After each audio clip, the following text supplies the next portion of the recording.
Meus irmãos, vamos então estar orando neste momento.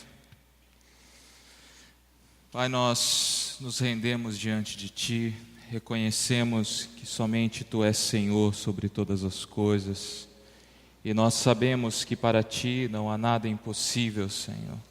E nos rendemos diante de Ti, sabendo que Tu és o Deus que cura, que sara e que restaura, Senhor. E colocamos essas vidas nas Tuas mãos, Senhor. Tu podes tocar com o Teu poder, da mesma forma, quando o Senhor Jesus Cristo estava entre nós e fazia toda sorte de milagres e curas, e todos que iam até Ele realmente recebiam a bênção do Senhor. E nesse momento, Senhor, nós ministramos em nome de Cristo Jesus sobre essas vidas, Senhor, que realmente possam ser saradas, curadas e restauradas pelo poder que há no nome do Senhor Jesus Cristo, Senhor. Nós, como igreja, nos apoiamos neste nome, sabendo que Ele tem poder para curar, Senhor. Cremos em Ti e sabemos que Tu hás de agir e já está agindo neste exato momento, Senhor. É a nossa oração com fé no Senhor, sabendo que Tu és um Deus vivo e que age em favor daqueles que clamam o Teu nome, meu Deus. Amém, Senhor. Glória a Deus. Irmãos, hoje nós estamos celebrando a Páscoa e o estudo de hoje, logicamente, será sobre a Páscoa, amém? E para nós iniciarmos, vamos estar abrindo a palavra do Senhor em Êxodo capítulo 12.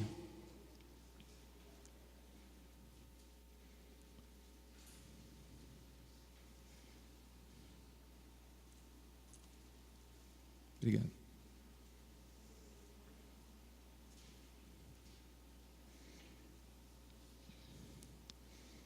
Vamos ter uma leitura um pouco prolongada.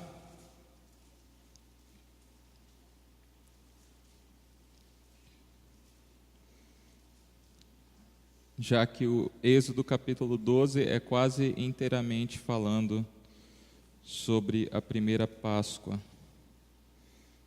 Amém? Todos encontraram? Diz o seguinte a palavra do Senhor: E falou o Senhor a Moisés e a Arão na terra do Egito, dizendo: Este mesmo mês vos será o princípio dos meses, esse vos será o primeiro dos meses do ano. Falai a toda a congregação de Israel, dizendo: Aos 10 deste mês, tome cada um para si um cordeiro, segundo a casa dos pais, um cordeiro para cada casa. Mas se a família for pequena para um cordeiro, então tome um só com o seu vizinho, perto de sua casa, conforme o número de almas. Conforme o comer de cada um, fareis a conta para o cordeiro. O cordeiro ou cabrito será sem mácula, um macho de 1 ano, o qual tomareis das ovelhas ou das cabras, e o guardareis até o 14º dia deste mês. E todo o ajuntamento da congregação de Israel o sacrificará à tarde. E tomarão o sangue e pô-lo-ão em ambas as obreiras e na verga das portas, nas casas em que o comerem. E naquela noite comerão a carne assada no fogo, com pães asmos, com ervas amargosas a comerão. Não comereis dele nada cru, nem cozido em água, senão assado ao fogo, a cabeça ou os pés e com a fressura. E nada dele deixareis até pela manhã, mas o que dele ficar até pela manhã, queimareis no fogo. Assim, pois, o comereis, os vossos lombos cingidos, os vossos sapatos nos pés e o vosso cajado na mão, e o comereis apressadamente. Esta é a Páscoa do Senhor. E eu passarei pela terra do Egito esta noite, e ferirei todo o primogênito na terra do Egito, desde os homens até os animais, e sobre todos os deuses do Egito farei juízos. Eu sou o Senhor. E aquele sangue vos será por sinal nas casas em que estiverdes. Vendo eu sangue, passarei por cima de vós, e não haverá entre vós praga de mortandade, quando eu ferir a terra do Egito. E este dia vos será por memória, e celebrá-lo-eis por festa ao Senhor. nas vossas gerações o celebrareis por estatuto perpétuo. 7 dias comereis pães asmos, ao primeiro dia tirareis o fermento das vossas casas, porque qualquer que comer pão levedado, desde o primeiro até o 7º dia, aquela alma será cortada de Israel. E ao primeiro dia haverá santa convocação, e também ao 7º dia tereis santa convocação. Nenhuma obra se fará neles, senão o que cada alma houver de comer. Isso somente aprontareis para vós. Guardai, pois, a festa dos pães asmos, porque naquele mesmo dia tirei vossos exércitos da terra do Egito, pelo que guardareis esse dia nas vossas gerações por estatuto perpétuo. No primeiro mês, aos 14 dias do mês, à tarde, comereis pães asmos até 21 do mês à tarde. Por 7 dias não ache nenhum fermento nas vossas casas, porque qualquer que comer pão levedado, aquela alma será cortada da congregação de Israel. Assim o estrangeiro como o natural da terra. Nenhuma coisa levedada comereis, e todas as vossas habitações comereis pães asmos. Chamou, pois, Moisés a todos os anciãos de Israel, e disse-lhes: escolhei e tomai vós um cordeiro para as vossas famílias, e sacrificai a Páscoa.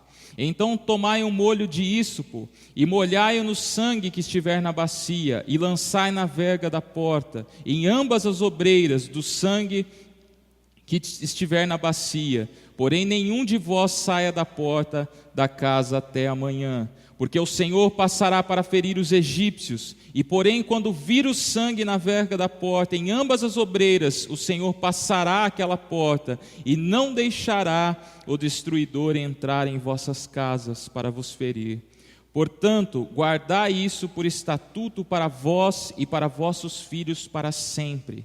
E acontecerá que quando entrardes na terra que o Senhor vos dará, como tem dito, guardareis este culto. E acontecerá que quando vossos filhos vos disserem: que culto é este vosso? Então direis: este é o sacrifício da Páscoa ao Senhor, que passou as casas dos filhos de Israel no Egito, quando feriu aos egípcios e livrou as nossas casas. Então o povo inclinou-se e adorou. E foram os filhos de Israel e fizeram isso, como o Senhor ordenara a Moisés e Arão, assim fizeram. Vamos orar ao Senhor. Pai, nós precisamos da Tua graça sobre nossas vidas. Necessitamos do Teu agir, Senhor, mais do que o ar que nós respiramos a cada instante, meu Deus. Por isso, nessa manhã, nós clamamos humilhados na Tua presença. Venha falar aos nossos corações, venha nos instruir, venha nos dar sabedoria diante da Tua palavra, venha nos levar a um conhecimento profundo da pessoa do Senhor, que venha ao estudarmos a Tua palavra, meu Deus. Precisamos do agir do Teu Espírito. Age em nossos corações, em nossas mentes, e que realmente o conhecimento que recebamos venha trazer transformação de nossas vidas, que venha nos fortalecer a fé e firmar-nos cada vez mais na rocha, que é o Senhor, nosso Senhor Jesus Cristo, Salvador de nossas vidas, meu Deus. É nossa oração em completo e total, Senhor, colocar-se nas Tuas mãos para o Teu agir, meu Deus. Amém. Glória a Deus. Então essa é a primeira vez que nós vemos na palavra falar sobre a Páscoa. E a Páscoa, então, o termo deriva da palavra hebraica Pessah, que significa passar por cima, pular além da marca ou passar sobre. Então, para nós nos contextualizarmos um pouquinho de onde nós estamos neste momento da Páscoa, nós temos que lembrar um pouquinho da história de José do Egito. José, então, filho de Jacó, foi levado como escravo à terra do Egito. Ali, José, ao interpretar os sonhos de Faraó, foi dada uma posição para ele que no Egito, além de Faraó, depois da autoridade máxima de Faraó, só existia José. E José foi aquele que preparou então o Egito para os 7 anos de fome que viria. Mas não somente preparou o Egito para este momento, mas preparando o Egito, ele também fez com que todos os povos vizinhos que iriam também passar por esta crise pudessem ter o alimento e esses povos não fossem extirpados da terra, não fossem destruídos por causa da fome. Mas o que aconteceu? Depois de José ter feito tudo isso, a sua família, a família de Israel, foi para o Egito. E ali permaneceu por quase 400 anos no Egito.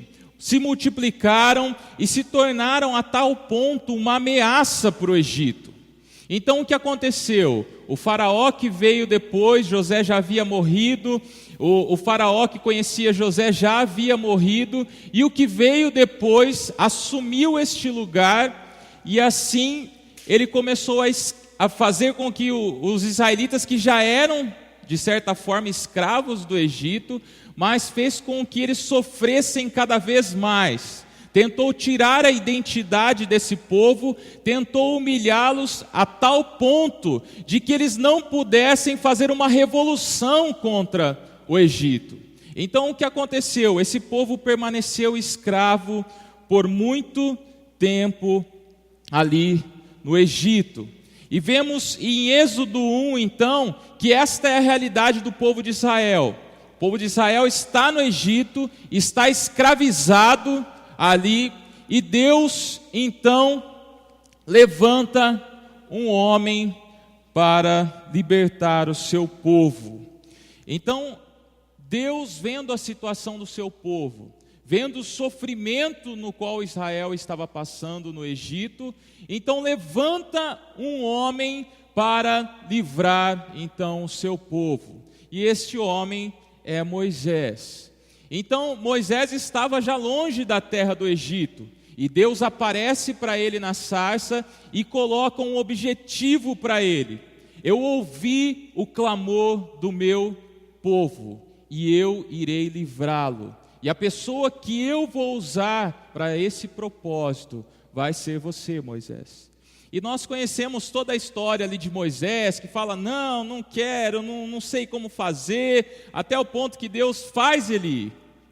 Então assim chega um momento que Deus pega e mostra para ele a realidade, dá forças para ele, chama Arão ali para estar junto com ele, e eles vão então para o Egito para libertar o povo de Israel. E aí nós entramos então no contexto das 10 pragas. Para libertar o povo de Israel do Egito, Deus vai manifestar os seus sinais entre os egípcios. Ali Deus vai mostrar para o povo do Egito quem é o verdadeiro Deus. E também irá resgatar em Israel, o povo de Israel, e mostrar o Deus no qual eles servem. Porque já faziam muitos anos que eles estavam sobre a escravidão no Egito. Já fazia muito tempo que eles estavam dentro de uma cultura que era completamente aversa ao verdadeiro Deus. Então ali muitos deles já estavam vivendo como egípcios praticamente. A maioria das coisas que os egípcios faziam, eles também já estavam fazendo. Então estavam perdendo a realidade de quem os havia chamado. Tanto é que quando nós estudamos um pouco sobre o Pentateuco, os livros que Moisés escreve, Moisés escreve primeiramente para quê? Para mostrar de onde os israelitas vieram, para mostrar quem é o Deus no qual os israelitas serviram. Então nós vemos que o propósito principal, inicialmente do Pentateuco, os 5 primeiros livros da Bíblia, é para despertar nos israelitas quem é o verdadeiro Deus, quem é o verdadeiro Criador.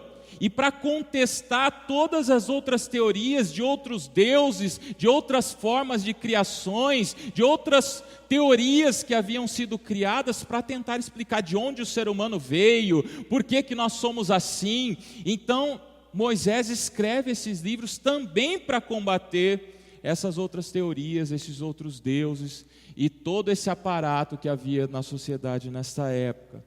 Então Deus aqui, Ele vem com as pragas para mostrar o seu poder, para livrar Israel, para mostrar quem é o verdadeiro Deus, tanto para os egípcios quanto para o próprio povo de Israel.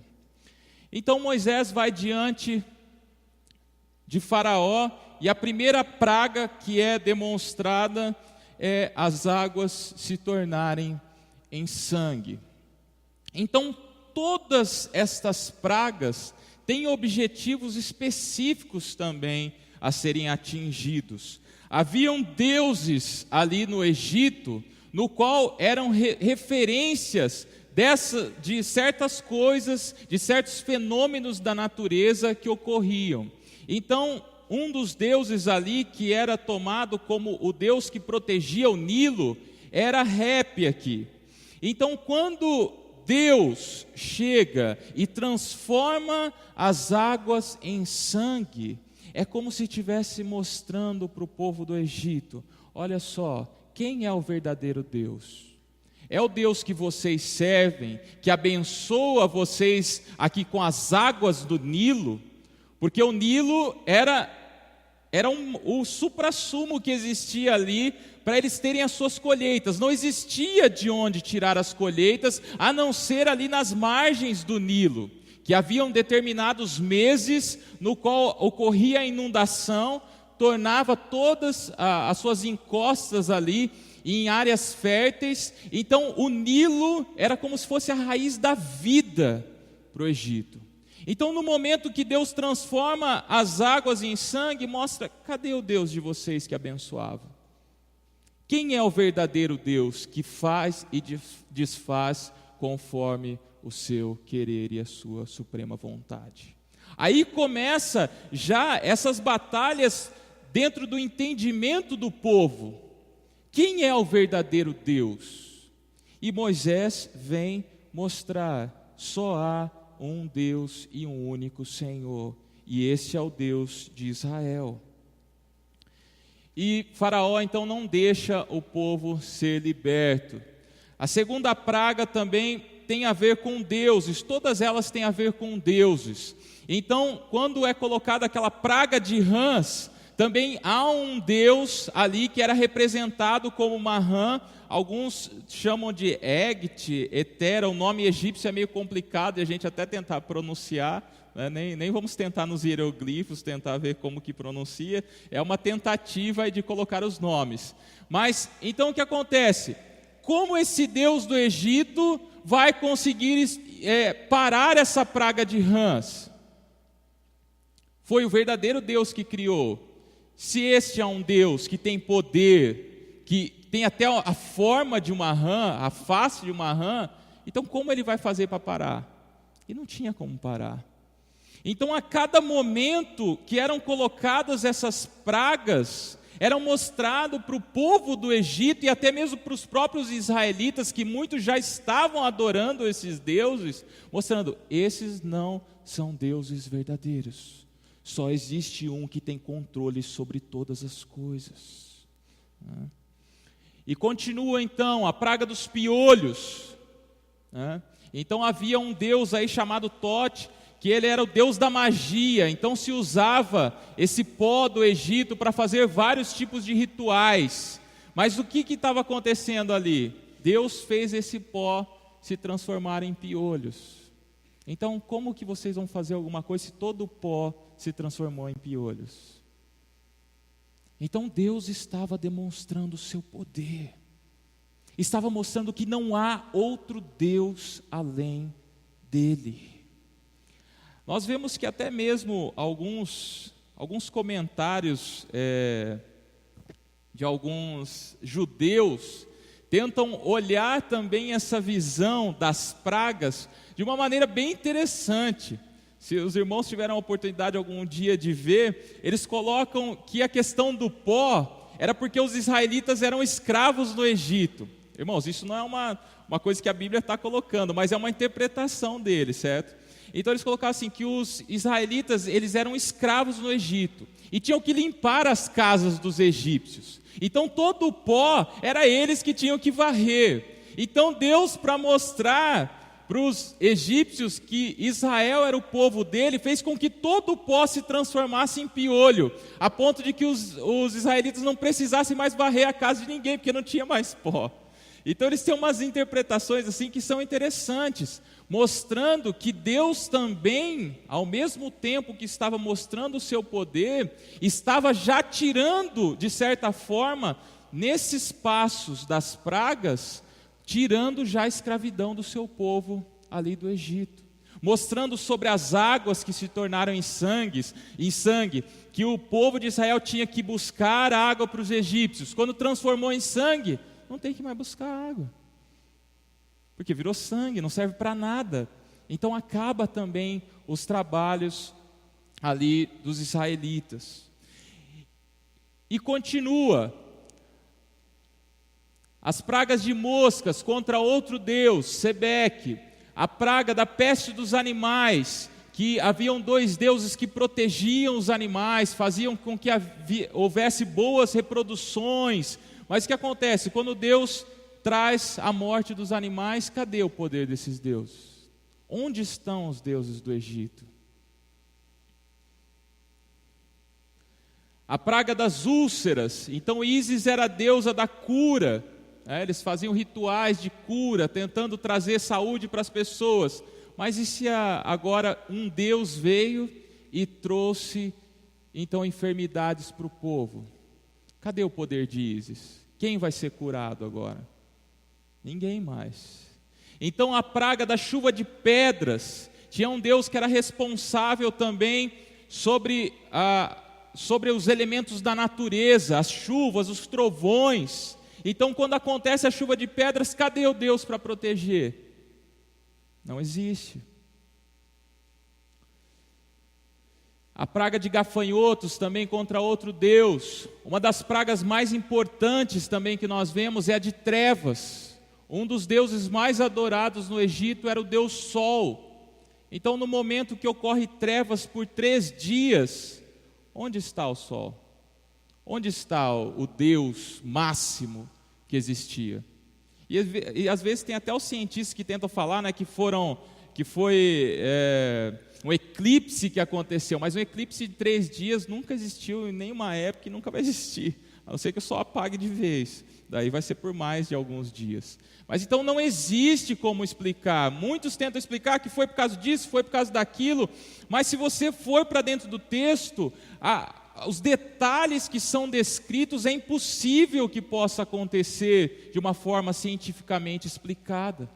Porque quando começa a haver a separação ainda do povo de Israel e o povo egípcio, como explicar isso? É um fenômeno natural. Como um povo inteiro pega e o outro não acontece nada?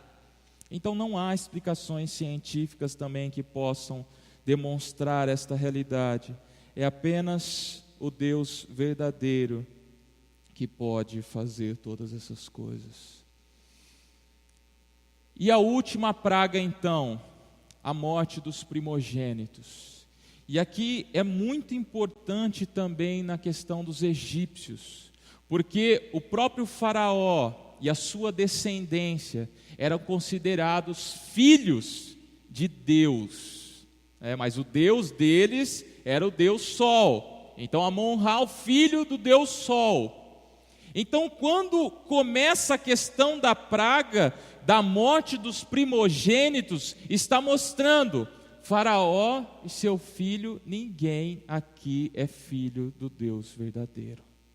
Porque se fossem filhos do Deus verdadeiro, eles não morreriam. Mas aqui, novamente, para mostrar o poder de Deus. Então é neste exato momento da praga que é mostrada em relação à morte dos primogênitos, é que nós vemos a primeira celebração da Páscoa. Algum irmão gostaria de acrescentar alguma coisa? Não? Não. Os irmãos ficam à vontade, tá bom? Não é uma pregação, ok? Aqui é um momento de instrução, um momento de aula. Então, assim, os irmãos fiquem à vontade também para fazer alguma colocação, acrescentar alguma coisa. A gente dá uma pausa e continua. Então, aqui é colocado as instruções para a primeira Páscoa. Quais são elas? A morte do cordeiro sem mácula e sem defeito. Então, Deus diz: passará o destruidor nesta noite sobre todo o Egito. Ele passará sobre todas as casas. Todos os primogênitos vão morrer. É isso que deveria acontecer. Mas Deus fala: mas se for feito o que eu coloquei, então há a chance da sobrevivência, mesmo quando a morte, mesmo quando o destruidor passar pelo Egito. Então Deus dá as instruções para que o povo siga à risca. Não pode ser feito pela metade. Todas as instruções, todos os detalhes devem ser completamente cumpridos, porque caso não haja o cumprimento de algum detalhe, na casa os primogênitos irão morrer. Então a primeira delas, a morte do cordeiro sem mácula e sem defeito. Você não pode pegar qualquer cordeiro, você não pode pegar qualquer animal, você não pode fazer do jeito que você quer. Você tem que pegar um cordeiro sem mácula, sem nenhum defeito, sem nada, sem nenhuma falta que possa haver nele para você sacrificá-lo. Se você usar um cordeiro manco, se você usar outro animal, não importa. Se você usar outro animal, vai morrer os primogênitos que estão nesta casa. A segunda questão, você não deve apenas matar esse cordeiro, você deve também colocar o sangue nas portas. Não adianta apenas matar o cordeiro, você tem que colocar o sangue nas portas, como sinal de que naquela casa está sendo feito o que Deus pediu do povo. Não somente isso, também terão de comer pão sem fermento, e ervas amargas. Esse cordeiro tem que ser comido com ervas amargas.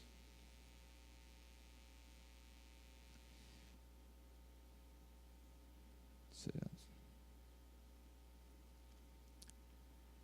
Então, aos israelitas fazerem isso, Deus coloca para eles o seguinte: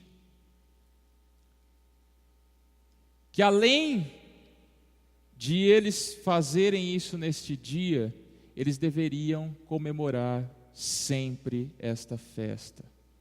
Não era algo que deveria ser feito apenas naquele momento, mas Deus iria dizer para eles: sempre comemorem esta festa. Por que comemorar sempre essa festa? Por que sempre comemorar o que aconteceu ali no Egito?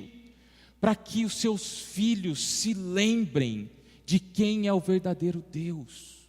Para que as suas gerações se recordem que um dia vocês foram escravos, que um dia vocês não podiam fazer o que vocês queriam, que um dia havia um povo que dominava sobre vocês, que diziam ser outros deuses os verdadeiros, mas o Deus real e eterno veio e salvou vocês. O Deus verdadeiro veio e trouxe libertação para vocês. Então, não deixe apenas para vocês saberem dessa realidade, mas tragam para os seus filhos. Não deixem isso se perder apenas na sua geração, mas passem de geração em geração, todos os anos, se lembrem do que está acontecendo e do que houve aqui no Egito. E Deus então, depois de dar essas instruções, e os israelitas fazerem tudo o que Deus colocou, Deus liberta o povo do Egito. Deus tira o seu povo de lá. Faraó não consegue sustentar o povo de Deus naquele lugar. Todos os seus deuses estão falidos. Todos eles não conseguiram fazer nada contra o verdadeiro Deus. E aqui nós vemos, então, como Deus instaura esta primeira Páscoa. A Páscoa tem uma relação muito grande com a questão de libertação da escravidão, porque ali no momento os israelitas eram escravos no Egito, e quando Deus vem e traz a libertação, é no último momento, na última praga, então que ele instaura a Páscoa, para demonstrar essa realidade então para os israelitas. E ao longo do tempo, o que vai acontecendo então? São acrescentadas as festas dos pães asmos. Além de nós vermos, então, que foi um dia separado ali diante da última praga que Deus iria colocar no Egito, então é acrescentada esta festa, no qual o primeiro dia é um dia onde ninguém trabalha e o último também. Então é aumentada a festa devido à importância que é dada para essa libertação no Egito. Então esse é um dos maiores marcos que está na história de Israel, essa libertação que o povo teve no Egito. Outras questões que são também acrescentadas: taças de vinho misturadas com água. Os salmos de 113 a 118 passam a ser cantados em cada celebração que é feita ali na Páscoa. E também fruta misturada com vinagre, parecida com a massa de pedreiro. Então eles acrescentam isso na sua festa, por quê? Para lembrá-los que quando eles estavam no Egito, eles faziam massa, eles faziam argamassa para poder construir tudo aquilo que Faraó queria que eles fizessem. Então, para se lembrar do Egito, para se lembrar como foi difícil a escravidão ali, então nós vemos que eles vão acrescentando algumas coisas para dar também louvor e honras a Deus que havia os libertado do Egito.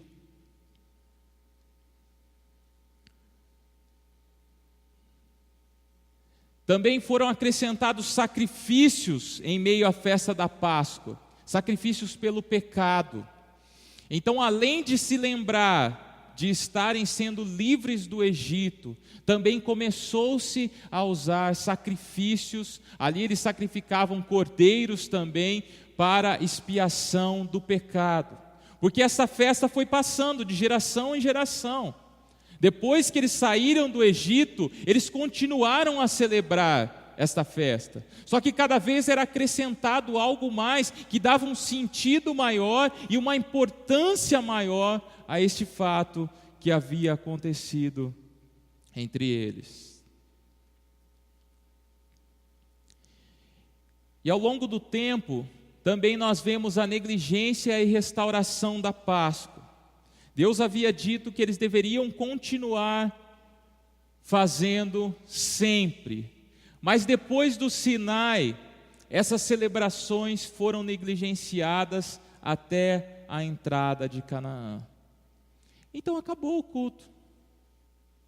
Nós vemos que era para ser celebrado todo ano, era para ser feito sempre, mas como o povo é? O povo é difícil. O povo não segue o que Deus colocou para eles. E nós vemos o quanto que Moisés já sofre durante a sua caminhada ali, 40 anos no deserto. Porque o povo não se lembra de quem é Deus. O povo não quer ouvir quem é Deus. O povo não quer se lembrar de quem foi aquele que se manifestou aos seus pais e trouxe libertação.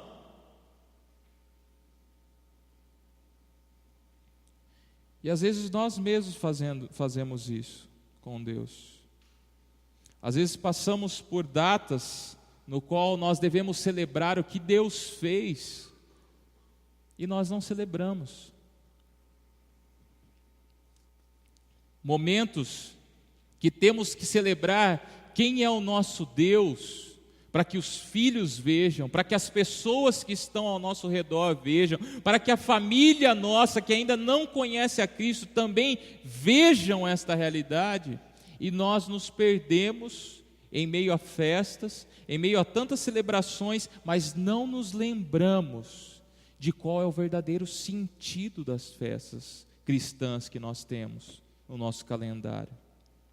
E o povo também negligenciava, e isso era desobediência a Deus. Continuou na história dos reis, muitos reis não celebraram a Páscoa, não se lembraram dos feitos do Senhor, mas vemos entre todos esses reis, 2 reis que foram expoentes, que restauraram o culto da Páscoa em Israel. Um deles Ezequias e outro foi Josias.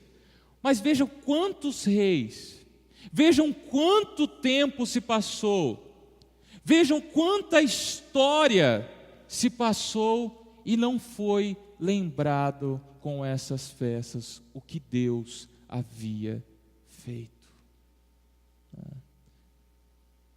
Como Deus havia se manifestado no Egito. É de uma forma, irmãos, que se nós estivéssemos lá, é uma coisa que não tem como se esquecer. Imaginem essas pragas acontecendo ao nosso redor, imaginem o livramento de Deus de tirar-nos da escravidão ali, mas mesmo assim, passou aquele momento, foi deixado tudo para trás, a ponto de apenas 2 reis sendo citados na Bíblia, que mostram ter celebrado este culto, a ponto de que ali em Ezequias diz que a Páscoa foi celebrada de uma forma que nunca havia sido celebrada antes, de tal que foi o resgate ali desta realidade para o povo de Israel. E também vemos, depois do cativeiro babilônico, também ali em Esdras, nós podemos ver algumas citações de que o culto havia também sido restaurado. Então, algumas lições que nós podemos ver através dessa realidade da Páscoa ali para os israelitas. A primeira delas é ações de graças pela libertação. É o louvor por saber quem é o Deus verdadeiro, quem é o Deus que havia livrado, que é um Deus bom, que é um Deus que ouve a oração, que é um Deus que vem em socorro do seu povo, que é um Deus misericordioso, que mesmo o povo vivendo muitas vezes de uma forma que não agradava a Deus, Deus veio ao seu encontro. Então ali nós podemos ver através da Páscoa que são ações de graças, é louvor a Deus pelo que Deus havia sido feito. Também nós vemos a proteção de Deus. Quando as pragas começam no Egito, Deus começa a fazer separação entre o seu povo e o povo egípcio. Deus não pune os dois da mesma forma. Deus continua fazendo o que ele havia dito para Abraão lá no início. Destruiria, Senhor, o justo com o injusto? Não, eu faço separação. Não que ele faça acepção de pessoas, mas Deus vai sempre punir o ímpio, aquele que está em pecado, aquele que não está o seguindo, e irá trazer bênção, consolação sobre aqueles que o buscam, sobre aqueles que se entregam a Ele. Então ali nas pragas, com a manifestação final da Páscoa, vemos a proteção de Deus em relação ao seu povo. Deus guarda o seu povo, Deus sustenta o seu povo. Deus faz o julgamento do bem e do mal. Todos aqueles que praticam o mal serão punidos. Ali nós vemos os egípcios seguindo outros deuses, fazendo o povo de Deus escravo sem motivo. E vemos que Deus vem com juízo sobre a nação. Deus vem com juízo sobre as nações. Nós vemos no livro de Daniel que Deus traz juízo em cada nação. Toda vez que a nação sai do propósito, toda vez que a nação sai do querer de Deus, toda vez que a nação começa a se achar que não existe mais esse verdadeiro Deus, parte para outros deuses, começa a viver a população toda fora das leis de Deus, o que acontece? Deus traz juízo e trará até o final. Quando vemos a estátua de Daniel ali, desde o primeiro reino até o último, todos eles vão cair, porque não seguem o verdadeiro propósito de Deus. Podemos ver também os poderes sobrenaturais de Deus a cada instante ali na Páscoa. Deus não age apenas no mundo natural. Há coisas que Deus faz que está muito além da compreensão, que nenhuma ciência pode explicar. Porque somente Deus pode fazer, somente a manifestação do poder de Deus que pode fazer. Então são sobrenaturais, está além da explicação humana. E muitas vezes é ali que é decidido o destino de uma nação, o destino de uma igreja, o destino da nossa vida. Está no sobrenatural, não está no natural. Também vemos que a escravidão é amarga, representado ali pelas ervas amargas. Quando o povo vai se reunir para celebrar a Páscoa, ele come o cordeiro com ervas amargas, para se lembrar do quê? Como era a escravidão no Egito. Era gostoso estar escravo no Egito? Era bom ser escravo no Egito? Não. Mas percebe o povo, a hora que chega diante do Mar Vermelho, o que ele fala? O que ele fala? Vamos voltar para o Egito, que maravilha! Qualquer lugar que tenha alguma dificuldade no meio do caminho para a terra prometida, o povo sempre fala, vamos voltar para o Egito, porque lá era melhor. Como é fácil se esquecer. Como é fácil se esquecer de como era a escravidão antes no Egito. E por isso que Deus coloca para comer com ervas amargas. E todo ano, e mostrar para os filhos, para que isso não houvesse, para que isso não tivesse que acontecer. Porque sempre iria se lembrar, por que estamos comendo ervas amargas? Porque no Egito, era a pior escravidão que nós tínhamos. Chegou a um ponto que nós clamávamos a Deus, porque nós não aguentávamos mais a escravidão no Egito. Por isso as ervas amargas. Mas onde o Espírito de Deus age, quando Deus vem a favor do seu povo, então há libertação, há livramento. E nós vemos isso ali. Outra questão, a obediência que redunda então em libertação. O que era preciso o povo de Israel fazer para ser liberto do Egito? Seguir o que Deus colocava para eles. O que Deus mandasse deveria ser feito. Somente assim haveria libertação do povo. Então a liberdade não está em buscar a liberdade, em tentar fazermos o que queremos para buscar a liberdade, mas a verdadeira liberdade está na obediência a Deus. A única liberdade que você pode gozar no mundo é vivendo em obediência a Deus. Pode parecer algo completamente louco na sua mente. Como obediência leva à liberdade? A obediência parece escravidão, mas a obediência a Deus sempre traz liberdade para nossas vidas.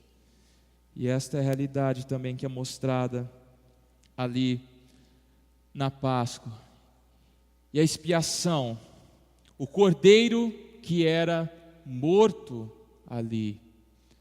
O cordeiro que era morto, simbolizando que o primogênito daquela casa havia sido já morto. Então não haveria necessidade de matar o outro primogênito. Por isso então o destruidor passava por aquela casa, porque já havia sido dado um sacrifício em favor daquele que estava vivo ali dentro. E também a grande importância de preservar a tradição. Não estamos falando aqui da tradição acima da palavra, mas a tradição da própria palavra. Porque quando a tradição é colocada acima da palavra, nós vemos o judaísmo, nós vemos o catolicismo, nós vemos certos momentos que o homem se coloca acima da palavra de Deus.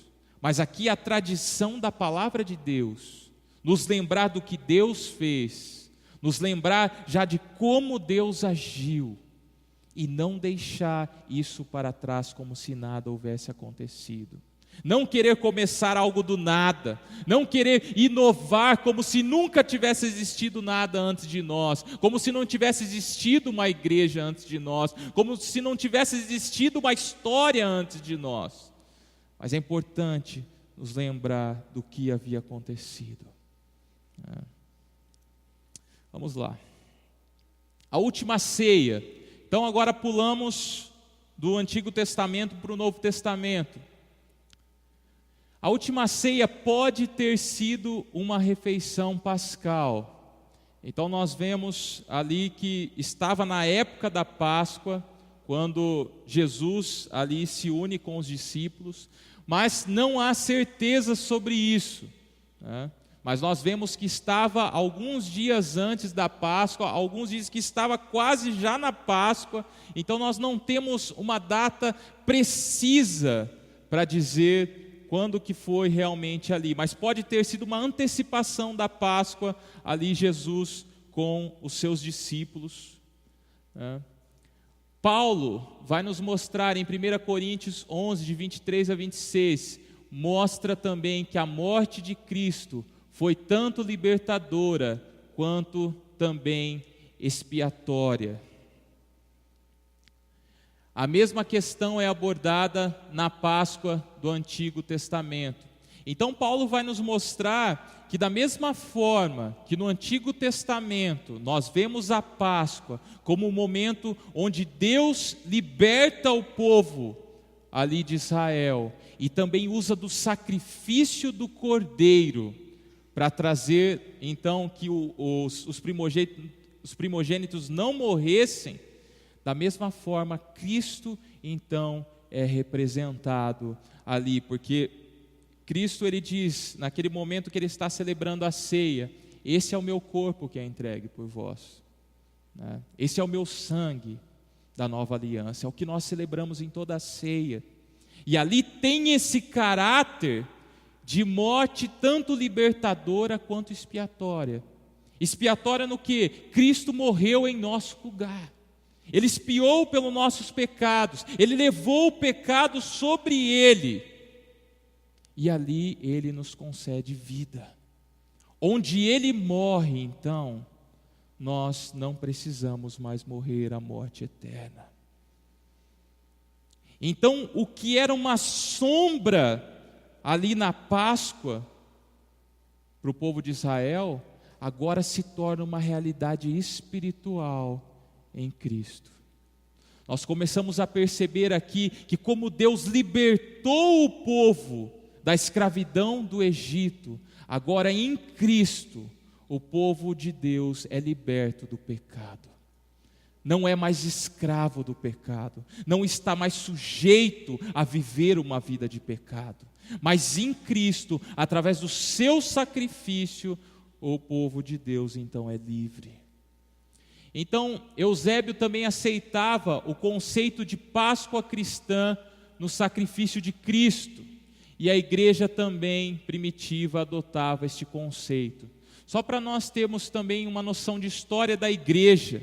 de entendermos que desde o princípio da igreja cristã, nós temos então esta ligação entre a Páscoa que foi celebrada em Israel, na libertação do Egito, e também a morte de Cristo como o Cordeiro Pascal que nós vemos ali na pessoa de Cristo, na morte da cruz ali que Cristo sofreu. Então, desde o início era assim.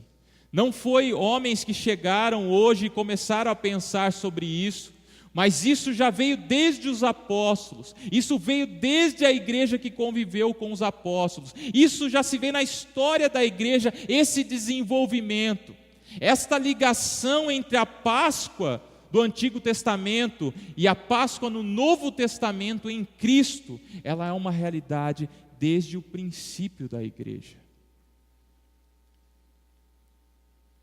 Então, alguns também fizeram uma ligação entre a Páscoa e também Páscoa, que tem o significado de sofrer. Então, o que aconteceu? Como a palavra é muito parecida, muitos fizeram a ligação entre as duas palavras. Então, a Páscoa ali, que era do Antigo Testamento, e Páscoa, que é sofrer. Então, através do sofrimento de Cristo, também se fez essa ligação entre os dois episódios, entre os dois fatos que aconteceram. Isso não dá para nós provarmos aqui dentro da palavra, mas é também uma noção que a igreja primitiva tinha em relação ao sacrifício ali de Jesus Cristo. E o significado da Páscoa também tem um significado mais profundo em Cristo, né? Onde nós vemos ali no Antigo Testamento uma libertação física, uma expiação física, onde eles não morreriam ali mesmo. Nós vamos ver como uma realidade espiritual em Cristo Jesus. Então, Cristo é a nossa Páscoa. Cristo, então, é o Cordeiro sem mácula. Cristo nunca pecou. Então, o Cordeiro do Antigo Testamento deveria ser sem mácula, sem nenhum defeito. E Cristo é o nosso Cordeiro Pascal, é aquele que nunca pecou. Porque somente dentro das leis de Deus poderia ser aceito esse sacrifício. E quando nós vemos a questão de Cristo ser a nossa Páscoa, Ele segue da mesma forma aquele cordeiro que foi morto ali para livrar os primogênitos. Ele era sem mácula. Então Cristo, a nossa Páscoa, o cordeiro sem mácula. O sacrifício, Cristo morreu por nós. Então ali onde o cordeiro era morto para salvar o primogênito, agora Cristo é morto em favor dos pecadores. O sangue nas portas, também nós nos lembramos que Cristo derramou o seu sangue por nós. É apenas o sangue dele que está sobre nós, que nos purifica de todo o pecado. É apenas através do sangue dele que nós não seremos tragados pela segunda morte. Então ali onde as portas eram marcadas pelo sangue do Cordeiro, agora a nossa vida é marcada pelo sangue de Cristo, pelo sacrifício de Cristo. Então não mais seremos tragados pela morte, porque Cristo e o seu sangue está sobre nós.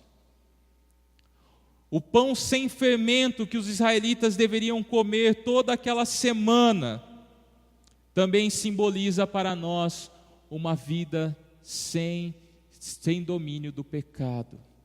Se nós realmente queremos viver em honra a esse sacrifício que foi feito por nós, nós devemos buscar viver uma vida sem pecado. Isto é honrar, esses são os pães asmos, esta é a nossa vida dedicada diante do altar de Deus. E Deus não aceita uma vida cheia de pecado. Deus quer santidade. Ele nos diz: sede santos, porque eu sou santo. e Ele exige santidade. Agora, a nossa celebração não é apenas através de um ritual de lembrança. Agora a nossa vida faz parte desse ritual de lembrança. Quando eu vivo sem pecar, quando eu vivo uma vida de arrependimento diante de Deus, eu estou honrando a realidade de que Cristo morreu por mim. E as ervas amargas que nós nos lembramos ali da escravidão que nós tínhamos do pecado. Como era estar escravo do pecado? Como nós nos esquecemos rapidamente, como o próprio povo de Israel se esqueceu da escravidão do Egito. Como nós nos esquecemos, como nós olhamos muitas vezes para o pecado e ele parece tão desejoso para nós e não nos lembramos como é amargo viver uma vida em pecado. Como era amargo tentar ser justo, tentar viver a vontade de Deus e ser impossível para nós. Como era impossível viver a vontade de Deus. E agora, como nós presenciamos o Espírito de Deus agindo em nós, e tantas coisas que não conseguíamos vencer antes, que não conseguíamos fazer antes, mas agora, por causa do sacrifício de Cristo, isso se torna possível a nós. Mas nós nos esquecemos, quantas vezes nos esquecemos dessas ervas amargas da escravidão do pecado? E nos lembrarmos que da mesma forma que ali o povo de Israel só conseguiu libertação por causa da obediência, a nossa vida com Cristo, quanto mais nós o obedecemos, mais conseguimos provar desta liberdade que o Espírito Santo nos dá. Uma liberdade de nós mesmos, uma liberdade do pecado, uma liberdade de não vivermos para nós mesmos, mas para podermos viver para a glória de Deus.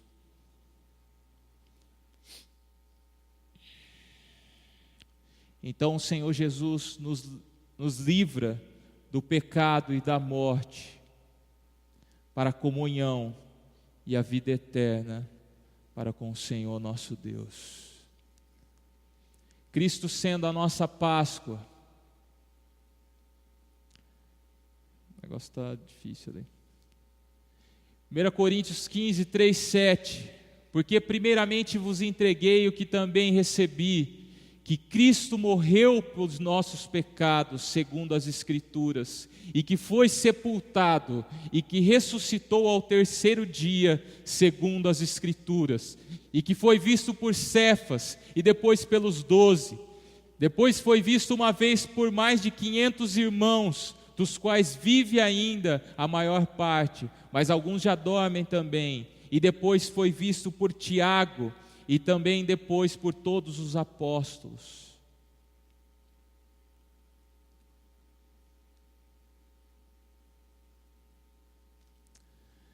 Mas de fato Cristo ressuscitou dentre os mortos, e foi feito as primícias dos que dormem, porque assim como a morte veio por um homem, também a ressurreição dos mortos veio por um homem, porque assim como todos morrem em Adão, também todos serão vivificados em Cristo.